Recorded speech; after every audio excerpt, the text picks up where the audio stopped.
So आम्ही सर्व 1 तारीखला द्वारकाधीश मंदिरच्या इथे गेलो होतो. सो तिथे आम्ही पोहोचलो होतो, गेलो होतो. आणि हे बघा, हे ते द्वारकाधीश मंदिर खूप मस्त बनवलं आहे. खूप उंचावर पण आहे आणि विरार ईस्टला आहे.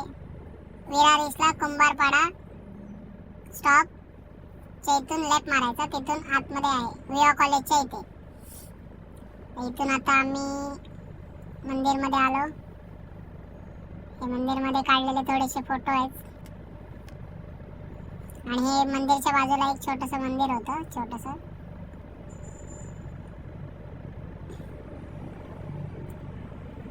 हे एवढं मोठं मंदिर आहे ते. ऑर्केस्ट्रा पण चालू होता. नंतर इथून आम्ही घरी आलो.